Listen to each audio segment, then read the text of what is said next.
అడుగు ఎమ్మెల్యే అయినటువంటి ఫైటర్ ఆదినారాయణ రెడ్డి గారు, అదేవిధంగా రాయలసీమ ప్రాంత వాసులకు, గండికోట పరిసర ప్రాంతాల్లో ఉన్నటువంటి ప్రజలకు అందరికీ కూడా, స్థానికులు అందరికీ కూడా నా కృతజ్ఞతలు. ఒకసారి మీరు చరిత్రలోకి వెళ్ళి చూస్తే శ్రీకృష్ణదేవరాయలు గారి సామ్రాజ్యంలో ఆ రోజుల్లో భారతదేశం మొత్తం మీద దండయాత్ర చేసినా కూడా ఈ ప్రాంతాన్ని 200 సంవత్సరాలుగా కాపాడారు. అందులో ప్రధాన పాత్ర పోషించినటువంటి వ్యక్తులు చీఫ్ కమాండర్ ఆ రోజు ఉన్నటువంటి పెమ్మసాని రామలింగ నాయుడు గారు, అదేవిధంగా వారి తర్వాత 1350 నుంచి దాదాపు 200 సంవత్సరాలు 1550 వరకు ఈ ప్రాంతాలని కాపాడుతూ హిందూ సామ్రాజ్యాన్ని పరిరక్షించినటువంటి వ్యక్తులు.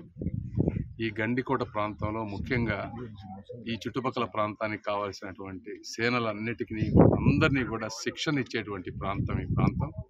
అదేవిధంగా ఈ కోట కట్టడాన్ని మీరు చూస్తే 3 వైపులా శత్రువులు ఎక్కడా రాని విధంగా ఒక అద్భుతమైన వ్యూహరచనతోటి బిల్డ్ చేశారు. ఓన్లీ ఒకే ఒక ఎంట్రన్స్ ఉంది. మరి ఆ రోజుల్లో వాళ్ళందరూ వచ్చి మీర్జుమ్లా వీళ్ళందరూ 2-3 నెలలు ఫైట్ చేసినా కూడా చేతగాని, దీన్ని ఛేదించడం చేతగాని పరిస్థితుల్లో ఒక విష ప్రయోగం చేసి చంపిన తర్వాత, పెమ్మసాని వారిని చంపిన తర్వాత మాత్రమే కోటని చేజిక్కించుకోగలిగారు.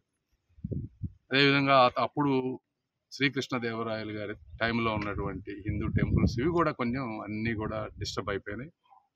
ఇదే చరిత్ర ప్రజలకు తెలియాల్సిన అవసరం ఉంది.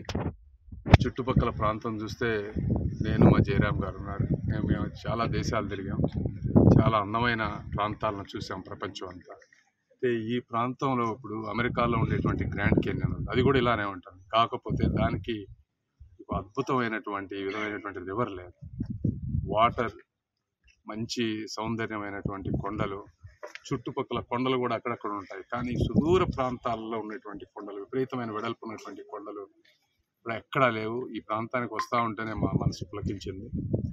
ఈ ప్రాంతాన్ని అద్భుతంగా డెవలప్ చేయాలి, చేస్తే చరిత్ర తెలుస్తుంది, రాయలసీమ బాగుపడుతుంది. అందుకనే గవర్నమెంట్ వచ్చిన తర్వాత మొదటి 3 నెలల్లో, ఎందుకంటే నా పూర్వీకులు కాబట్టి ఆదినారాయణ రెడ్డి గారు కూడా నాతోటి 2-3 సార్లు మాట్లాడేవారు, ఇంతకుముందు మాట్లాడేవారు, గవర్నమెంట్ వచ్చిన తర్వాత మాట్లాడేవారు. కానీ వెంటనే ఆ రోజు టూరిజం మినిస్టర్ గారి దగ్గర కూర్చొని డిపిఆర్ ఇక్కడి నుంచి సిద్ధం చేసుకొని దాదాపు 78 కోట్ల రూపాయలు తీసుకొచ్చాం. ఇందులో మీరు చూసుకుంటే heritage, natural trail development, views అన్నీ డెవలప్ చేయడానికి 28 కోట్లు, బోటింగ్ ఇన్ఫ్రాస్ట్రక్చర్కి 12 కోట్లు, ఈ విధంగా విజిటర్ ఫెసిలిటీస్ వాళ్ళ మొబిలిటీకి అవన్నీ కలిపి దాదాపు 27 కోట్లు, ఈ విధంగా సిటీ మొత్తాన్ని డెవలప్ చేసే విధంగా 78 కోట్ల రూపాయలు వచ్చింది. కాంట్రాక్టర్ టెండర్స్ అన్ని ఫైనల్ స్టేజెస్లో ఉన్నాయి అంటున్నారు. తప్పనిసరిగా ఎమ్మెల్యే గారు కూడా దాన్ని ముందుకు ఫాస్ట్గా తీసుకువెళ్ళి ఈ ప్రాంతాన్ని బాగా డెవలప్ చేయాలి. అదేవిధంగా ఇక్కడ మాధవరావు స్వామి టెంపుల్లో ఉన్నటువంటి విగ్రహ ప్రతిష్ఠాన అనేది లేదు అని చెప్తా ఉన్నారు. దాన్ని కూడా నాకు ఇప్పుడే తెలిసింది ఆ విషయం. నేను ఆర్కియాలజికల్ సొసైటీ వారి దగ్గరికి వెళ్ళి అది ఏ విధంగా తీసుకురాగలమో, అవసరమైతే నేనైనా చేపించి ఇక్కడ మళ్ళీ ఏ విధంగా దాన్ని పునఃప్రతిష్ఠాపన చేయాలి అనే విధంగా ఆలోచిస్తాం. తప్పనిసరిగా కూటమి ప్రభుత్వం, అక్కడ ఉన్నటువంటి ఎన్డీఏ ప్రభుత్వం, ఇక్కడ ఉన్నటువంటి శ్రీ నారా చంద్రబాబు నాయుడు గారు, మీరు చూశారు నిన్నే నారా చంద్రబాబు నాయుడు గారు అనౌన్స్ చేశారు 100 ఫీట్ శ్రీకృష్ణదేవరాయలు గారి విగ్రహం ఈ ప్రాంతంలో పెడతారని. సో ఇది కూటమి ప్రభుత్వానికి ఉన్నటువంటి చిత్తశుద్ధి.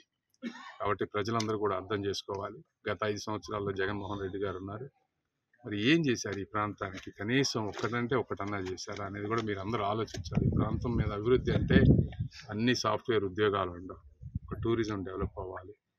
ఇట్లా రకరకాలుగా వచ్చినప్పుడు అన్ని వర్గాల ప్రజలకి ఉపాధి దొరుకుతుంది. ఉపాధి దొరికినప్పుడు సమాజం ముందుకు వెళ్తుంది. రాయలసీమ ప్రజలందరూ అర్థం చేసుకొని ఇది గుర్తుపెట్టుకుంటారని మనస్ఫూర్తిగా కోరుకుంటాను. Thank you. ఇండియా పాకిస్తాన్ తాజా అప్డేట్స్ కోసం డౌన్లోడ్ చేసుకోండి RTV లైవ్ యాప్.